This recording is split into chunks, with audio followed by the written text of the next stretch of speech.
जय गुरु जी, शुक्राना गुरु जी। आज मन में भाव आ रहा है कि मैं गुरु जी के एक महिमा का बखान करूं, उनका जितना गुणगान कर सकूं उतना कम है। क्योंकि जब हमारा रब हमारे सामने होता है और वो इतना प्यारा और इतना अच्छा कि हमारे अंदर कोई भी कमी हो, लेकिन वो हमेशा हमारे लिए एक ही तरीके से देखता है। वो ये नहीं देखता कि हमारे अंदर क्या कमी है क्या नहीं है, लेकिन उन्हें हमारा कल्याण करना ही करना है। तो मैं आपको बताना चाहती हूँ कि मेरा मुझे जो सबसे पहला सत्संग गुरुजी ने 26 जनवरी को पिछले साल बख्शा था, उसमें जब पहली और वो भी मेरे मन में इतना मतलब इतना ज़्यादा भाव डाल दिया कि भई नहीं, मुझे सत्संग करना है, मुझे अपने गुरुजी को अपने घर लेके आना है। मेरे मन में हमेशा ये बात रहती थी कि मेरे पास भी मेरे गुरुजी आएँ। और फर्स्ट टाइम लॉकडाउन के बाद मैं अपनी फ्रेंड के यहाँ जब सत्संग में गई थी, तब उस सत्संग में मुझे गुरुजी ने जो वहाँ पर गुरुजी का येलो कलर के चोले में बड़े वाले स्वरूप के अंदर दूसरे स्वरूप के दर्शन हुए, जो कि वहाँ पर गद्दी पे थे और गद्दी के पास मैं नहीं बैठी थी, मैं येलो चोले वाले स्वरूप के सामने बैठी थी। वहाँ पर मुझे दर्शन हुए उसी स्वरूप के वाइट चोले वाले के। और इतने सुंदर दर्शन, और मैं गुरुजी को कह रही हूँ कि मन ही मन उनको उनको मांग रही हूँ उनसे कि गुरुजी अब मेरे घर भी सत्संग कराओ, मुझे नहीं पता कैसे कराओगे, क्या कराओगे। और यकीन मानो संगत जी, वो दिन था और उसके 1 साल के बाद गुरुजी ने मुझे 26 जनवरी को मेरा पहला सत्संग बख्शा। मैंने घर में तैयारी की, जैसा आया वैसा किया, डेकोरेशन जो भी करना था, जो गुरुजी मन में बोलते गए वैसे वैसे मैं उसको करती गई। लेकिन उस सत्संग में जब गुरुजी आए, उन्होंने अपनी प्रेजेंस भी दिखाई, अपने दर्शन कराए, और उसके बाद जो मेरे साथ हुआ वो मैं आपको बता रही हूँ कि सत्संग के टाइम मेरा लाइफ में कभी भी इतने बाल सर के नहीं उलझे, जो कि एक एक बाल आपस में इतना उलझ गया जिसको अगले दिन सुलझाने में मेरे को पूरा दिन लग गया। यकीन मानो कि मतलब ऐसा लग रहा था जैसे लाइफ की सारी उलझनें एक साथ मेरे सर पे बैठी हैं और मैं उन्हें सुलझा रही हूँ और गुरुजी मेरा कोई कर्म कटवा रहे हैं। गुरुजी के स्वरूप जो मेरे घर में लगा हुआ था, उस सत्संग के अगले दिन उस स्वरूप के अंदर से मुझे जो कीड़े दिखते हैं, छोटे छोटे कीड़े, और वो भी उनके फेस पर दिखाई देते हैं, तो मैं उसको साफ करने के लिए उस स्वरूप को ओपन कर देती हूँ। मतलब कि मेरे मन में इतनी कह दो कि इतनी ज़्यादा कौतूहलता हो गई कि मैं उसको रोक नहीं पा रही। और मैंने उस स्वरूप को खोला, उसके अंदर देखा तो उसके आगे पीछे इतने कीड़े, छोटे छोटे छोटे छोटे छोटे, कम से कम हजारों के आसपास होंगे, हजारों क्या उससे ज़्यादा ही होंगे। स्वरूप साफ किया, फिर अच्छे से लगाया।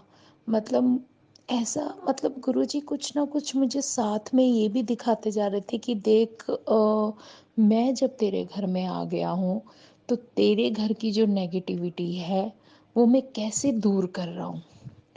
वो एक भाव भी अंदर आ रहा था।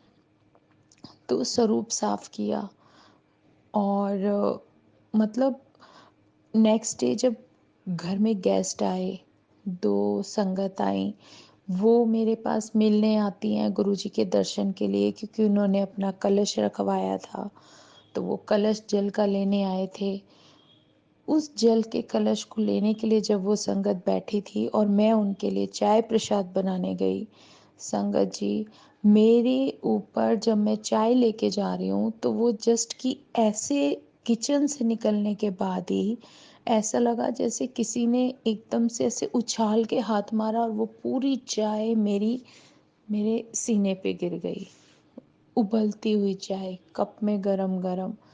ओ, फिर भी पता नहीं क्या मन में एक ऐसा विश्वास था कि मन में ये आया कि जय गुरुजी, शुक्राना गुरुजी, पता नहीं कौन सा कष्ट आपने मेरे ऊपर से निकाल दिया। मन में यही आया, लेकिन वो इतना ज़्यादा जल गया था ना मेरा चेस्ट की, उस पे स्किन भी जल गई, उस पे दवाई लगाई, कम से कम 10-15 दिन लग गए उसको सही होने में। तो कुछ ना कुछ तो था जो गुरुजी ने कहा, उन्होंने देखा कोई आगे आने वाले टाइम में मेरे ऊपर कोई कष्ट आने वाला है तो उसको छोटे से निकाल देना। फिर मेरा मन नहीं था कि मैं गुरुजी की गद्दी हटाऊं, सच में बिल्कुल भी मन नहीं था। और मैं उन उस गद्दी के पास जाती थी और बड़ी खुश होती थी गुरुजी के दर्शन, क्योंकि ये सब मेरे लिए सब कुछ बहुत नया था। मैं इतना हैबिट नहीं थी कि ये सब कर सकूं, लेकिन बस वो कहते हैं ना, एक प्रेरणा अपने आप मिलती जाती है। जब रब को तुम्हारे पास जगह बनानी है, तुम्हारा कल्याण करना है, तो वो आते हैं और वो अपने आप आगे से आगे रास्ता दिखाते जाते हैं। तो जब मैं उस गद्दी पे सुबह जाती थी जल प्रसाद रखने के लिए, जल बदलती थी, दूसरा रखती थी, एक आदत सी बन गई थी। 2-3 दिन हो गए थे। मेरे लिए बहुत हैरानी की बात है, आप लोग भी सुनोगे तो आपको अलग सा ही लगेगा। मेरे को हंसी आ रही है सब बताते हुए कि जब मैं 2 दिन हो गए तो तीसरे दिन ऐसा कुछ हुआ कि मैं ऊपर वाले फ्लोर पे, हमने सत्संग किया था थर्ड फ्लोर, फोर्थ वाले फ्लोर पे, थर्ड फ्लोर पे हम रहते थे। तो नया फ्लोर बनाया था, वो भी गुरुजी की ही महिमा थी कि जो वो पूरा फ्लोर बना। तो 3 दिन हो गए, एक दिन मैं वहाँ पे जा नहीं पाई, गद्दी रखी हुई थी गुरुजी की। और यकीन मानोगे, मैं एक दिन ना जाके जब उसके अगले दिन गई, मेरे को इतनी हंसी आ रही है। मैं वहाँ पे गई हूँ, गुरुजी के आगे मत्था टेका है, जल प्रसाद रखा, ये रखा। पता नहीं क्या मजबूरी थी कि मैं उस एक दिन में नहीं जा पाई। तो जब मैं उस वहाँ मत्था टेक के गुरुजी के पास बैठ के, और जब मैं वहाँ से बाहर निकलने लगी ना, तो अचानक से कानों में गाने की आवाज़ आने लगी कि ओ फिरकी वाली तू कल फिर आना, तू आके न जाना। तो मतलब इस तरीके से लाइंस मेरे कानों में आई। अ, तो मैं हैरान, मैंने कहा ये क्या हुआ। फिर मैंने वो ध्यान से जैसे 1 2 3 बार ऐसे ही रिपीट हुई गाने। तो मैं कहा गुरुजी ज़रूर आप कुछ मेरे को इंडिकेशन दे रहे हो, आप ये कहना चाह रहे हो तू आती तो है नहीं, बहाना बना के बैठ गई है, तो आज क्यों नहीं आई यहाँ पे। ओहो मेरे गुरुजी, मेरे को मन में इतना हुआ कि यार ये क्या हुआ। तो उसके बाद क्या हुआ, मेरे मन में ऐसे भाव आने लगे कि गुरुजी यहाँ ऊपर वाले फ्लोर पे जो है, मैं इतना ज़्यादा नहीं आ पाती। मैं चाहती हूँ कि आप मेरे नज़रों के सामने रहो बिल्कुल, मैं आते जाते उठते बैठते और पूरा टाइम आपको दे सकूँ। तो ऐसे मन में विचार आते थे।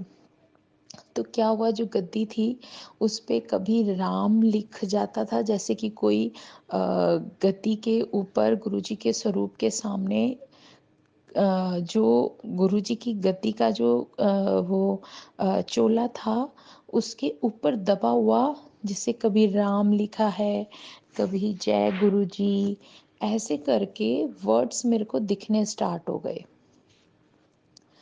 तो वो जो अक्षर उभरे हुए दिखते थे, तो मैं देखती थी, मैं उसको कैप्चर करती थी, लिख लेती थी। मैं कहा वाह गुरुजी क्या दर्शन दे रहे हो। और एक बार तो प्रॉपर गुरुजी के स्वरूप पे जो तिलक लगा हुआ था, उसमें प्रॉपर गंगा के साथ भगवान शिव बने, और इतना सुंदर दर्शन। कभी ओम ब्लेसिंग, मतलब वो तो ब्लेसिंग की भरमार कर रहे थे आके कि देखो कि कैसे मैं तुम्हारा, मतलब मेरे लिए ये सब कुछ नया था। मेरे लिए ये सब कुछ नया था, क्योंकि मैंने ये सब चीज़ें नहीं देखी थी। और धीरे धीरे अब गुरुजी का जब स्वरूप घर में आया था, तो चेंजेस हो रहे थे।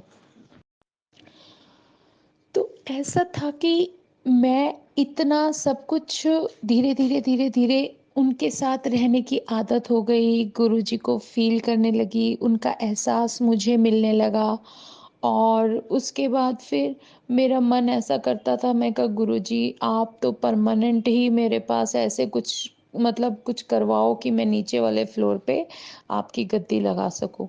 और सच में उन्होंने यही सब कुछ कर दिया। उन्होंने नीचे वाले जहाँ मेरा मंदिर था उसके पास ही ऐसी ऐसी प्लेस बनवा दी कि वहाँ प्रॉपर उन्हीं का ही सब कुछ जगह बन गई, स्वरूप लग गए, उनकी गद्दी बन गई और मैं आते-जाते उनसे बात करना, उनके साथ सॉन्ग्स गाना, उनके साथ शब्द गाना, उनके साथ पूरा मतलब मेरा पूरा-पूरा दिन, पूरा टाइम उनके साथ स्पेंड होने लगा। तो धीरे-धीरे ऐसे हैबिट हो गई कि एक कि मैं अगर सुबह, दोपहर, शाम मैं गुरुजी को ना देखूँ, तो मेरा मन नहीं लगता। तो एक बार क्या हुआ मैं बताती हूँ, घर में ऐसा कुछ हुआ कि हस्बैंड वाइफ की सबके घर में ही फाइट होती है। मेरी और इनकी फाइट भी कुछ किसी उस पे बहस हो गई। मेरी आदत है मैं थोड़ा कम बोलती हूँ और उसके बाद जो है रोना शुरू कर देती हूँ। तो मेरे साथ क्या हुआ कि मैं रोने लगी। इन्होंने कुछ बोला और कुछ बोला जब आदमी गुस्से में होता है तो बोलता ही है। लेकिन हमारे जैसे फ़ील मेरे जैसे तो बहुत ज़्यादा फ़ील करते हैं। तो मैंने वो किया और मैं अंदर बेडरूम में आ गई और रोने लगी लेट के। तो उस फ्लोर पे उस टाइम कोई भी नहीं था। ये भी चले गए थे, मेरे हस्बैंड चले गए थे यहाँ से और वो बच्चे ऊपर थे, ऊपर वाले फ्लोर पे।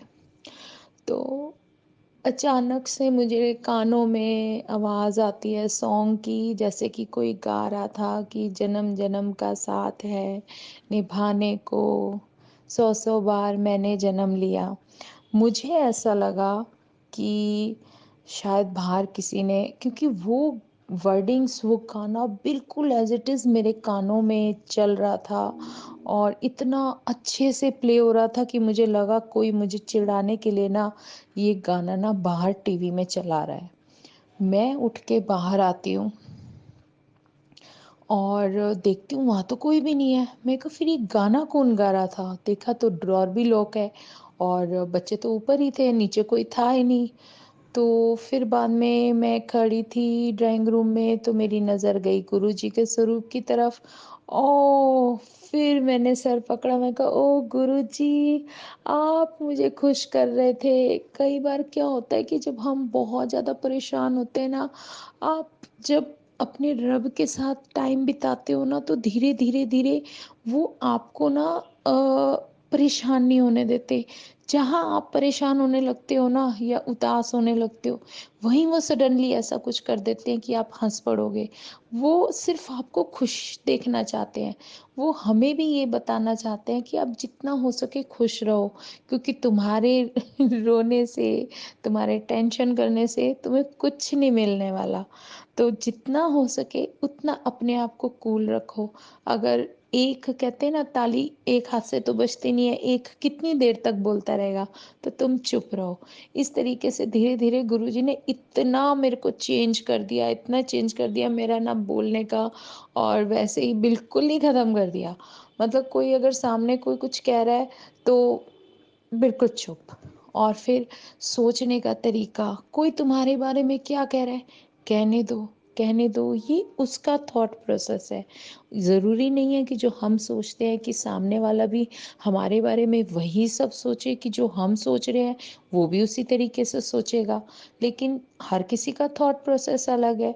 हो सकता है सामने वाला हमारे लिए अच्छा नहीं सोचता, कोई बात नहीं, उसकी मर्ज़ी, नहीं सोचता ना सोचे। मेरा सोचने के लिए तो मेरा रब बैठा है। मैं तो अपने रब के साथ बिल्कुल, बिल्कुल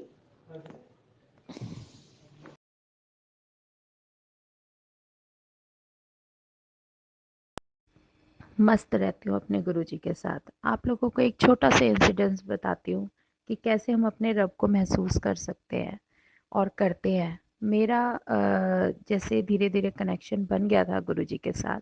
हाँ, मैं उनसे सारी बातें करती हूँ अपने दिल की, सब कुछ बताती हूँ उन्हें। तो क्या था कि जैसे गुरुजी की गद्दी थी तो वहाँ पे मेरे को नंबर्स मिलने स्टार्ट हो गए थे, पर मुझे पता नहीं वो नंबर का मतलब क्या है। जैसे कभी उस पे 2 नंबर, कभी 3, कभी 7, कभी 5 और कभी डेट्स वगैरह, कभी बड़े-बड़े नंबर्स भी आने लगे। तो समझ में नहीं आता था। मैं कहा कोई बात नहीं। एक दिन ना मैं गुरुजी की मॉर्निंग की जो जोत करते हैं वो कर रही थी, तो उसमें मुझे गणपति बप्पा के बहुत सुंदर दर्शन हुए। फिर एक दिन उसमें सुंदर चोले में आए गुरुजी, बिल्कुल ना जैसे बिल्कुल डायरेक्ट सामने खड़े हैं, उसमें इतनी सुंदर दर्शन दिए। फिर ऐसा ही होता है कि बहुत मतलब लकी थे वो दिन मेरे लिए, जब गुरुजी दर्शन दे रहे थे। तो एक के बाद एक ऐसे इंसिडेंट हो रहे थे मेरे साथ। फिर एक दिन मैं कुछ कर रही थी तो सामने एक वाइट कलर की, बिल्कुल प्योर वाइट और बहुत सुंदर बटरफ्लाई आई और सामने मेरी पूरी शॉप में घूम के गई। मतलब एक अलग तरीके का ही एक्सपीरियंस होने लगता है। एक बार की बात बताती हूँ, मैं काफ़ी डिस्टर्ब थी, मॉर्निंग में कुछ प्रॉब्लम्स चल रही थी, हेल्थ इश्यू चल रहे थे। तो क्या हुआ कि मैं मॉर्निंग के टाइम जब पूजा कर रही थी, गुरुजी के सामने खड़ी थी। तो गुरुजी के सामने जब मैं मतलब बोलना कम था, मैं रो ज़्यादा रही थी। तो मुझे अचानक से दिए के अंदर कुछ दर्शन मिले मेरे गुरुजी के, और मैं थोड़ा-सा खुश हुई कि हाँ, गुरुजी दिख रहे हैं, लेकिन फिर भी सैड तो थी। एकदम से तो हम हैं तो इंसान ही, एकदम से कोई चीज़ इतना जल्दी एक्सेप्ट नहीं कर लेते। तभी मेरे जेठ जी की लड़की आती है, पोती, छोटी-सी 2 साल की थी वो उस टाइम खाली। वो आती है और आके डोर खोल के, वैसे मेरे पास नहीं आ रही थी बहुत दिनों से, और उस दिन अचानक से दरवाज़ा खोल के अंदर आई और कहने लगी कि वहाँ टीवी पे तो मेरे गुरुजी के वही मॉर्निंग में जो सॉन्ग्स चलते हैं या भजन चलते हैं, फिर कभी-कभी शबद चलते हैं, तो वो चल रहे थे। तो उसने मेरा नाम लेके मुझे बोला, कहने लगी सोनिया। मैं कहा है? कह रही सोनिया इधर आ। मैं आ गई। मैं किचन से आई, किचन में थी, पूजा करते हुए चली गई थी, तो कह रही इधर आ और नाच। ओ, जय गुरुजी, टीवी में सॉन्ग चल रहे थे गुरुजी के और वो नाचने लगी। कह रही नाच। फिर मैं भी नाचने लगी। मैंने कहा बच्चा है, उसको खुश कर देते हैं। ओ, मैंने भी डांस किया। फिर हम दोनों नाचे। फिर वो ठुमक ठुमक के नाच रही थी, छोटी सी 2 साल की। फिर हंसने लगी। फिर जैसे हम 2 मिनट रुके, फिर उसने कहा, गुरुजी के स्वरूप को देखा और बोली कि देखा, और फिर कहने लगी सोनिया, वो देख रस किचन की लाइट जली है, जा जाके बंद कर, बंद करके आ जा। तो मैंने कहा ये क्या हो रहा है? फिर मैं कहा अच्छा, ओके। फिर मैंने गुरुजी की तरफ देखा। गुरुजी, आप तो कुछ भी कर सकते हो। मतलब कि किसी को समझ में ही नहीं आता कैसे, मतलब मैं इतना सैड, इतना रो रही हूँ, और वो उस बच्ची के मतलब माध्यम से आके मुझे खुश करने की कोशिश कर रहे हैं कि तू क्यों रो रही है, मैं हूं ना तेरे साथ, तू क्यों परेशान हो रही है। मतलब ऐसी चीजें, और हम इमेजिन भी नहीं कर सकते।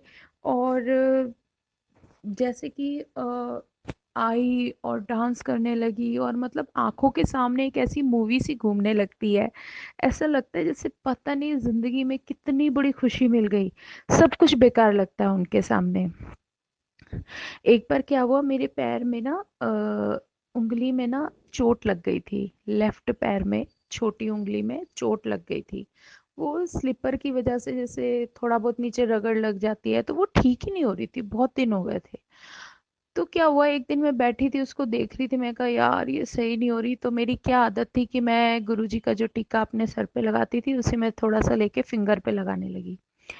तो ठीक ही नहीं हो रही थी। फिर क्या करूं, ऐसे दिमाग में जाता है कि गुरुजी आप ही ठीक कर सकते हो, उनसे प्रेयर कर रही थी। फिर एक दिन ऐसा भी आया कि नहीं, हो सकता है कोई कर्म कट रहा होगा, क्योंकि मेरे से ज्यादा मेरी परवाह तो मेरा रब करता है। तो वो चीजें भी दिमाग में चलती रही, फिर छोड़ दिया।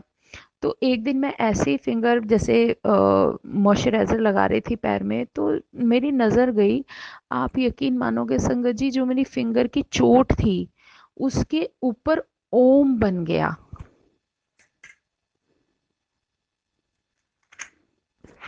इतना सुंदर ओम कि मतलब मुझे लगा जैसे कि गुरु जी ने आ, उस पे ओम जो मेरे को साइन दिख गया, कि मतलब जैसे उसे ब्लेस कर दिया, फिंगर को ही ब्लेस कर दिया। मतलब कुछ बता ही नहीं सकते कि क्या चीज़ है क्या नहीं है। फिर जब हम मैं गुरुजी की गद्दी के पास जाती थी और गुरुजी की गद्दी पे जय गुरुजी उभरा हुआ रहता था, मतलब कोई लिख नहीं सकता, लेकिन उस पे मेरे को साफ साफ जो शब्द दिखते थे वो दिखते थे जय गुरुजी। फिर एक बार उस पे मैंने देखा, उस पे लिखा हुआ था ऐश कर। मुझे नहीं पता था उस वक्त ऐश कर का मतलब क्या होता है।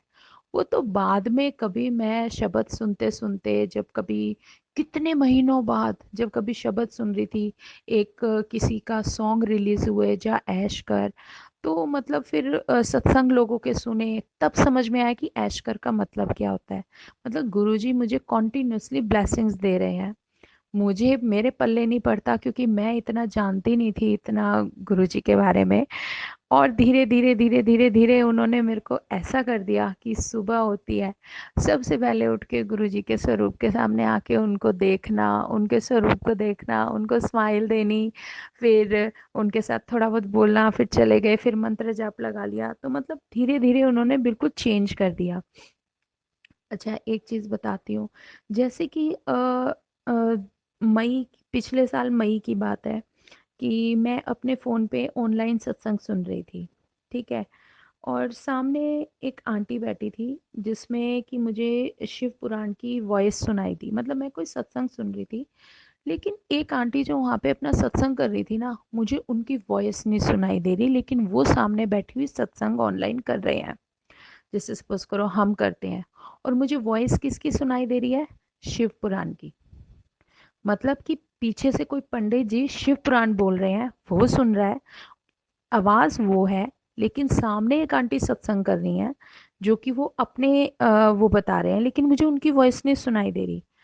तो मैं हैरान, मैंने कहा ये क्या हुआ? उसके बाद फिर ये अ, ऐसा एक बार हुआ, 2 बार हुआ, फिर क्या हुआ था कि एक बार मैं कुछ कर रही थी तो सब कुछ ही ब्लैंक हो गया, फ़ोन ही ख़त्म, और सिर्फ़ पन जो भी मैं ओपन करूँ, चाहे फ़ेसबुक ओपन करूँ, चाहे कुछ भी ओपन करूँ, कुछ भी मैं कोई भी साइट चला रही हूँ तो मुझे सिर्फ़ शिवपुराण की आवाज़ सुनाई दे रही है, पंडित जी की वॉइस में। फिर वही, तो फिर मुझे समझ में आया, मैं कहा गुरुजी आप बार-बार मुझे इशारा कर रहे हो कि तू शिव पुराण सुन, शिव पुराण सुन। उसके बाद फिर मैंने शिव पुराण सुननी शुरू की। मतलब ये छोटी-छोटी चीज़ें ऐसी होती हैं संगत जी, कि जो हम इंसान हैं, देखो हम समझ नहीं पाते, लेकिन फिर भी वो हर तरीके से हमें इशारे भी दे रहा है, वो हमें समझा भी रहा है कि मैं तेरे साथ हूँ, तू अपने आप को कभी कमज़ोर मत समझ। तो ये चीज़ें कुछ ऐसी हो जाती हैं कि जितनी मर्जी तुम इग्नोर करने की कोशिश करोगे, वो बिल्कुल आपके फ्रंट पे आके, बिल्कुल सामने आके आपको शो करेंगी कि नहीं, वो इशारा करेंगी कि नहीं, मैं एक शक्ति हूँ और तेरे साथ हूँ, और तू कभी अपने आप को कमज़ोर नहीं समझेगी।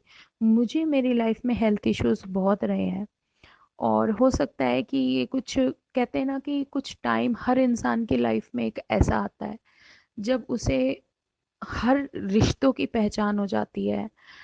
हर किसी के चेहरे से नकाब भगवान हटा के दिखा देता है तुम्हें, कौन तुम्हारा है कौन नहीं है।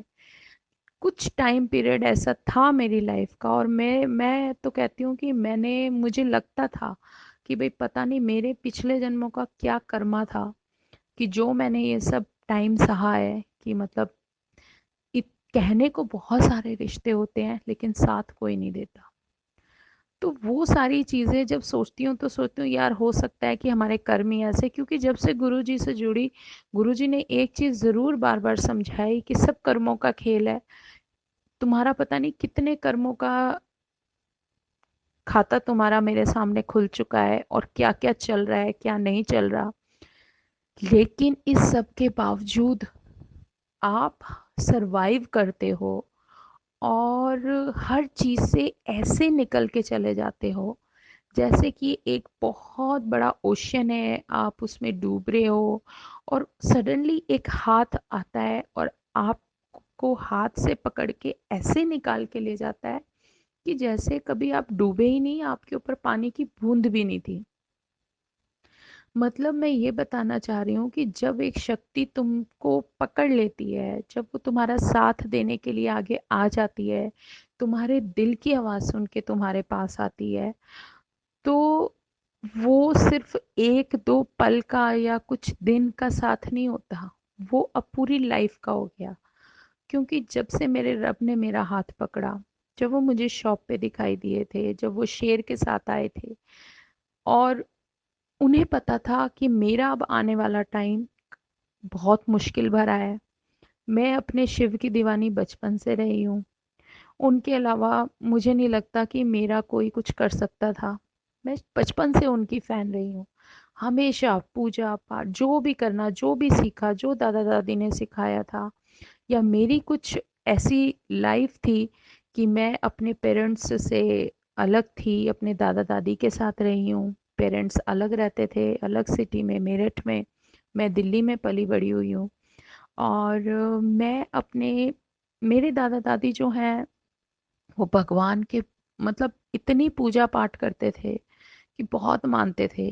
लेकिन किसी ने जब ये मेरी दादी को मेरी जन्म मतलब मेरी दादी पंडितों की बात मानती थी, वो दिखाती थी मेरे जन्म पत्री, तो उन्होंने लड़की थी तो थोड़ी टेंशन रहती थी कि भाई लड़की है, क्या है, कोई दिक्कत तो नहीं है, कुछ नहीं है। एक दो बार बीमार हो गई थी, तब दिखाया था। छोटी सी थी मैं, और मेरे साथ प्रॉब्लम ये थी कि जब से मैं होश संभाला था ना, यकीन मानोगे कि मैं छोटी सी थी, 8-9 साल की, और मुझे सब यही बोलते थे कि इसको समझ में कुछ आता नहीं और पुराने गाने सुनती रहती है लेट के। मतलब मुझे, मैं सोती थी तो गाने सुन के सोती थी, दिन में, शाम को, मतलब इतने पसंद थे, और पता नहीं क्या-क्या पुराने गाने, मुझे खुद भी याद नहीं। तो सब मुझे ये कहते थे इसको समझ में तो आता भी है कि नहीं आता, कि क्या सुनती रहती है ये। मुझे पल्ले नहीं पड़ता था, मुझे कुछ पल्ले नहीं पड़ता था, पर मुझे वो सब करना अच्छा लगता था। और छोटी सी थी, बताओ, वो भी मुझे दिन याद है कि मुझे कैसे स्नेक्स दिखते थे, कितने सारे स्नेक्स रूम में भरे रहते थे। यहाँ तक कि खिड़कियों में जो है इतने सारे सांप ही सांप दिखते थे। तो ये कुछ कुछ इंसिडेंट्स ऐसे होने लगे थे मेरे साथ, मुझे रात को नींद नहीं आती थी। बहुत सारी चीज़ें ऐसी मेरी लाइफ में होने लगी थी कि उसके कारण मेरी दादी ने मेरी जन्म पत्री दिखाई थी। तब उन पंडित जी ने शायद उन मेरी दादी को डरा दिया। क्या बोला कि इस लड़की की एज 16 साल से ज़्यादा नहीं है, अगर ये साल पार कर गई तो इसके बाद जो है इसको कोई नहीं रोक सकता, इसकी लाइफ में कभी कुछ नहीं होगा। तो हेल्थ इश्यूज तो मेरे को रहे बचपन में। उसके बाद फिर इसको पंडित जी ने बोला कि इसको ना शिव की तरफ जोड़ दो, वही है जो मतलब आपको एज देते हैं। फिर दादी ने क्या किया कि मेरे को धीरे धीरे डेली मंदिर जाने की, छोटी सी थी, इमेजिन करो 11-12 साल की, मैं डेली उनके साथ मंदिर जाने लगी। मंदिर जाके मेरे से शिवलिंग पे जल चढ़वाते थे, सब कुछ धीरे धीरे ऐसी आदत डाल दी कि फिर मैं शिव में ही खो गई। मेरे घर में एक मंदिर था, उसमें मेरे महाशिव का बहुत बड़ा स्वरूप था, बहुत बड़ा।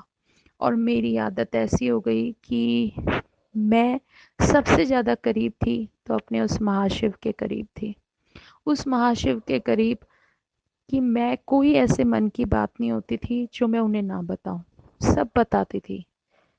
दुख है, सुख है, खुश हूँ, उदास हूँ, सारी बातें मैं उन्हीं से करती थी। मेरा एक ऐसा टाइम पीरियड बन गया था, मैं इतनी बड़ी हो गई, कॉलेज में आ गई, जाने लगी, लेकिन मेरी वो चीज़ नहीं छूटी मुझसे कि मैं अपने शिव के सामने उनसे कुछ ना बताऊं। मैं अपने महाशिव के बहुत करीब थी, बहुत ज़्यादा, हर चीज़ में उनसे शेयर करती थी। किसी को नहीं पता होगा, सिर्फ वो जानते थे।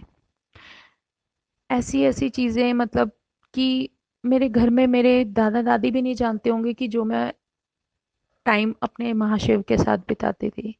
अब महाशिव की मर्जी क्या था क्या नहीं था। शादी, मेरी 15-16 साल की उम्र थी, ये लगा लो कि उस टाइम मुझे मेरी रोटियों में ओम मिला था, ओम ब्लेसिंग, और मैं बड़ी खुश। मेरी दादी कहती है भगवान तेरे से बहुत खुश है, इसलिए तुझे ओम दे रहे हैं। और 3-4 रोटियों में आए, कह रहे आज ये रोटियां तू ही खाएगी, कि तेरे को ज़रूरत है हमसे ज़्यादा। तो उन्हें ये फिक्र रहती थी। और उस टाइम देखो मेरी एज 15-16 साल की ही थी जब मेरे को ओम की ब्लेसिंग मिली थी, और वो सारी चपातियाँ दादी ने मुझे ही खिलवाई थी। तो वो मुझे नहीं पता था कि मेरे साथ क्यों हो रहा है। मुझे भी लगा भगवान बहुत खुश हो गए मेरे से और मेरे को ना ओम दे रहे हैं रोटियों के अंदर। और मैं अपना बड़ी खुश होके खा रही हूँ। मैं कहा मेरे शिव जी मुझसे बहुत खुश है, ऐसे करके। और फिर बाद में वही सब चलता था, जो कुछ भी होता था अपने महाशिव के साथ ज़रूर शेयर करती थी।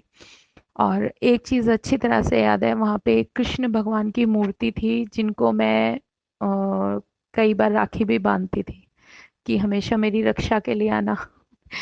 मूवीज जो भी देखी हमेशा भगवान की देखी। मतलब दादा दादी ने ऐसा जोड़ दिया था ना मुझे कि मुझे उसके अलावा मेरी कोई दुनिया थी ही नहीं उससे बाहर। लेकिन शादी के बाद जब मैं यहाँ आई अपनी ससुराल, तो यहाँ बिल्कुल सब कुछ अलग था। दुनिया ही अलग हो गई। फिर धीरे धीरे जो बस ये था कि जो मॉर्निंग का रूटीन था, जो मैं अपने भगवान को याद कर लेती थी हाथ जोड़ के, वो मेरा कभी मेरे रब ने छूटने नहीं दिया। बहुत कुछ टाइम ऐसा फेस ऐसा आया जो धीरे धीरे धीरे मैं और करीब हो गई। और मैं मेरी आदत ऐसी शुरू की पड़ी हुई बचपन की आदत एकदम से नहीं हटती। मैं जो कुछ भी होता था अपने शिव के सामने ज़रूर बोलती थी, चाहे वो कैसा भी है, क्या भी है, मैंने ये परवाह नहीं की। क्योंकि मैंने उससे कभी कुछ छुपाया नहीं, वो सब जानता है। क्योंकि उसे तो बताने की भी ज़रूरत नहीं है, वो तो रब है, वो सब कुछ जानता है।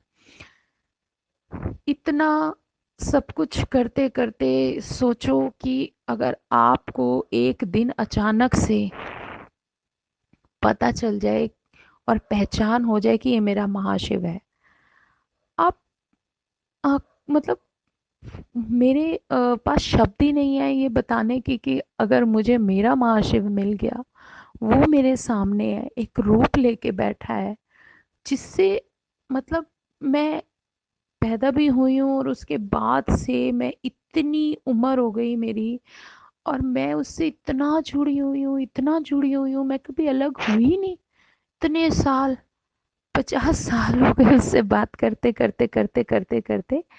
और इमेजिन कि वो महाशिव जो मुझे मिल गया, जो मुझे बार बार मेरे सामने आ जाता है, कहता है कि देख मैं तेरे साथ हूँ। मुझे पता है मेरी लाइफ का एक फेस ऐसा आ गया जब मेरे भगवान को पता चला कि भाई इसका अब जब तक मैं नहीं आऊँगा इसका उद्धार नहीं होने वाला, तो वो मेरा हाथ पकड़ के मेरे पास मेरी शॉप में मेरे पास आ गए और उन्होंने कहा अब आगे का जो सफ़र है वो तू मेरे साथ, मैं तेरा ये सफ़र पूरा कराऊंगा, तुझे मुक्ति ही दिला के अपने साथ लेके जाऊंगा। एक विश्वास, एक इतनी ज़्यादा मेहर की है मेरे रब ने मुझ पे, पता नहीं मैं उनका कितना शुक्राना करूं। जितना शुक्राना करूं उतना कम है। दिल की आवाज़ से सिर्फ शुक्राने निकलते हैं, सिर्फ शुक्राने निकलते हैं। अभी 2-3 दिन पहले नवरात्रे शुरू हुए थे। मैं बैठी हूँ और सुबह जब पहले नवरात्रे पे मैं टीवी चलाती हूँ, इमेजिन करो संगत जी, मेरा कोई इतने साल पहले का सत्संग जो मैंने कभी ऑनलाइन पहली बार किया, जो मुझे नहीं आता था, मेरे रब ने करवाया। रेड कलर का दुपट्टा डाल के मैंने वो सत्संग शेयर किया था जब मुझे मेरे भगवान ने दर्शन दिए थे। मैंने मुझे वो यूट्यूब खोलते ही सामने मेरा सत्संग दिखा दिया। और पूरा, मतलब, मुझे इतना लगा कि भाई पता नहीं मेरे सामने ये सत्संग मैंने तो निकाला भी नहीं और कहीं कुछ है भी नहीं, ये सत्संग क्यों दिखाया गुरुजी ने। गुरुजी ने शायद कहना चाहते थे सुन इसको जो तूने बोला था इसमें। फिर मैंने वो सुना। फिर मुझे अपने वर्ड्स याद आए कि मेरे रब ने मुझे हुक्म दिया था कि जो तुझे सत्संग में दे रहा हूँ तू सबको बताएगी, तू जो भी कल्याण हो रहा है वो तू सबको बताएगी, ताकि और लोग भी समझ सके कि भगवान उनकी भी है मदद कर सकता है। लेकिन किसी आडंबर की, किसी भी दिखावे की जरूरत नहीं है, सिर्फ दिल की आवाज से पुकारो तो वो दौड़े चले आते हैं। वो सत्संग सुनने के बाद मुझे एकदम से गुरुजी ने थॉट दे दिए कि तुझे जो तू डायरियां लिख लिख के जो रखे जा रही है ना, उसे रख मत, उसको सत्संग बना, रिकॉर्ड कर और डाल, लोगों को बता कि ऐसा भी होता है, भगवान झूठ नहीं है, रब बहुत बड़ा सच है, हमारे जीवन की हकीकत है। तो मेरी कोशिश है अब मैं छोटे छोटे जो भी थोड़ा बहुत जो भी डेली मेरे से सत्संग हो पाएंगे संगत जी, मैं जब भी मुझे टाइम मेरा गुरु दे देगा, मैं उसको आप तक पहुंचाने की कोशिश करूंगी। बाकी मैं अब अगले सत्संग में बोलूंगी। जय गुरु जी, शुक्राना गुरु जी, शुक्राना गुरु जी, अनंतम शुक्राना।